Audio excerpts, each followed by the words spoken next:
साथियों नमस्कार, मैं महेंद्र सिंह लोधी। साथियों, जैसा कि आप सब जानते हैं, लोकसभा के चुनाव आने वाले हैं और देश के अंदर सबसे बड़ा जो वर्ग है ओबीसी वर्ग, जिसको ना तो स्कॉलरशिप समय पे दी जा रही है और ना दी जा रही है, और जो दी जा रही है वो भी सही नहीं दी जा रही है। दूसरी बात, जाति जनगणना नहीं हुई। मोदी को 10 साल हो गए। मोदी जी जब आए सत्ता में तो इसके पहले उन्होंने कहा कि देखिए, मैं ओबीसी हूँ और मुझे नीचा समझते हैं लोग, मुझे जिताइए। और अभी भी एक बार अभी बोल रहे थे कि मुझसे बड़ा ओबीसी, जबकि ओबीसी नहीं है, खांची बनिया है वो, और छल कपट किया और ओबीसी के साथ गद्दारी की, जिसके कारण आज वो सत्ता में है। तो जाति जनगणना भी नहीं कराई।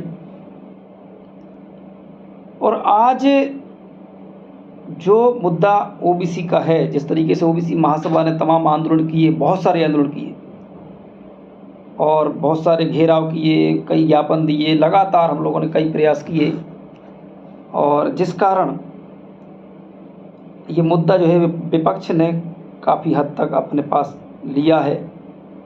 और विपक्ष कह रहा है, क्योंकि राजनीति है, तो कहते हैं कि हम भी जाति जनगणना कराएंगे, हमारी सरकार आती है तो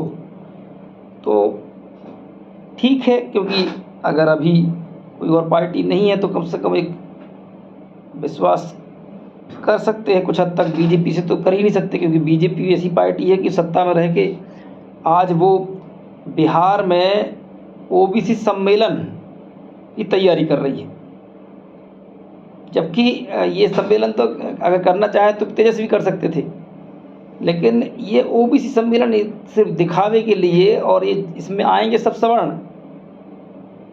मुझे जो लगता है कि सवर्ण ही आएंगे।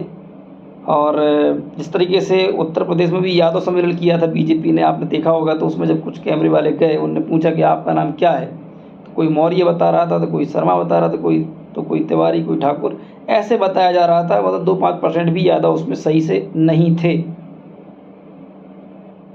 तो बीजेपी इस तरीके से मतलब षड्यंत्र करती है, आप समझ जाओ। अब ओबीसी सम्मेलन बिहार में कर रही है। आज आप देखना, मतलब बड़े ही चालाक तो लोग हैं, पूरे देश के अंदर ओबीसी मोर्चे को टैग किया जा रहा है।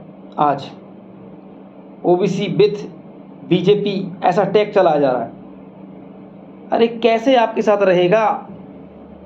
अगर हमारा समाज वाकई जाग गया है तो बहुत मुश्किल होने वाली है इस बार, क्योंकि जो मुद्दा है, क्योंकि हमारे बच्चों को जो ओबीसी वर्ग के हैं उनको हॉस्टल नहीं मिल रहा है, उनको स्कॉलरशिप नहीं मिल रही है, उनको उच्च शिक्षाओं में जो मदद होना चाहिए सरकार के माध्यम से वो नहीं हो रही है। ओबीसी का कोई बजट नहीं है, जिसके कारण एससी और एसटी के जैसा बजट अलग मिले तो कम से कम उसको खर्च किया जाए उनकी हक हिस्सेदारी के लिए। लेकिन कहीं ना कहीं बीजेपी जो है, मुझे तो ऐसा लगता है कि वो सिर्फ ओबीसी का ही गला घोंटने के लिए बनी है, और इसलिए ही जाति जनगणना नहीं करा रही है। सब अपनी अपनी जाति लिख रहे हैं। मोदी भी अपनी जाति बता रहा है कि मैं देखो, मैं ओबीसी हूँ।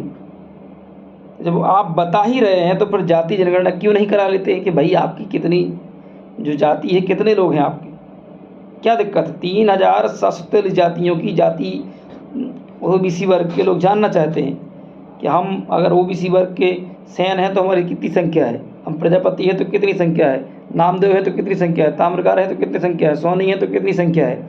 ऐसी जितनी भी ओबीसी वर्ग की जातियाँ हैं, लोधी, कुर्मी, कुशवाहा, प्रजापति, रजक, साहू, घोसी, बहुत सारी जातियाँ हैं, तो उनको उनकी संख्या अगर मालूम होगा तो वो कम से कम जिले के अंदर अगर मान लो उनकी 5% संख्या है, तो कम से कम कहीं ना कहीं तो उनका कोई एसडीएम या तहसीलदार तो होना चाहिए कम से कम, या 10% है तो कम से कम उनके थानेदार होना चाहिए 2 थाने में, या फिर एसपी, डीएसपी, कलेक्टर भी होना चाहिए उनके लोग, उनकी समाज के लोग। क्योंकि जब जो समाज रहता है उस क्षेत्र में और उस समाज के लोग अगर वहाँ पे नहीं रहेंगे तो अन्य समाज के जो लोग आएंगे तो वो क्या करेंगे? शोषण करेंगे। और यही हो रहा है पूरे देश के अंदर। ओबीसी वर्ग की संख्या ज़्यादा है और उसके अधिकारी कर्मचारी ज़्यादा नहीं है, उसके नेता ज़्यादा नहीं है, जिसके कारण उसका शोषण होता है, क्योंकि उनकी जगह पे सवर्ण लोग नेता बन के आते हैं। और आप सब जानते हैं कि SC और ST की तो पहले से सीट रिजर्व हैं, तो वो तो आपका अधिकार खाते नहीं हैं। आपका अधिकार कोई अगर खा रहा है तो खुले तौर पे मनुवादी जो काल्पनिक शक्तियों का डर दिखा के, मुसलमानों का डर दिखा के, हिंदू मुस्लिम करा के, पुलवामा जैसे हमले की जो बात सतपाल मलिक ने की है, उस ऐसे हमले करा के और तमाम प्रकार की झूठी अफवाह फैला के और झूठे माहौल बना के यह मुद्दों को ढकेलने का काम करती है। इसलिए इस वीडियो के माध्यम से मेरा यही कहना है तमाम युवाओं से कि आप अपने मुद्दे जो हैं आपके, आप उन पे आइए। आप ये हिंदू मुस्लिम और धार्मिकता की आड़ लेकर जिस तरीके से ये कर रहे हैं, उससे आपका भविष्य बर्बाद होने वाला है, आपका फ्यूचर, आपकी आने वाली संतान है और आपके जो भाई बहन पढ़ रहे हैं उनकी स्थिति बिगड़ने वाली है, क्योंकि खेती किसानी के लोग हैं हम लोग। और आज एक खेती किसानी के आप सब जानते हैं कि अच्छे से उपज हो नहीं रही है, मर जा रही है, तमाम प्रकार की क्लाइमेट चेंज आ रहे हैं, जिसके कारण फसलें नहीं हो पा रही ठीक ठाक। तो कहीं ना कहीं जो घूसखोरी से, रेत से लकड़ी जंगल काट के भारत को बर्बाद करके जो पैसा कमाया है बड़े लोगों ने, उनका पैसा जो है कहीं ना कहीं दिखने लगा है।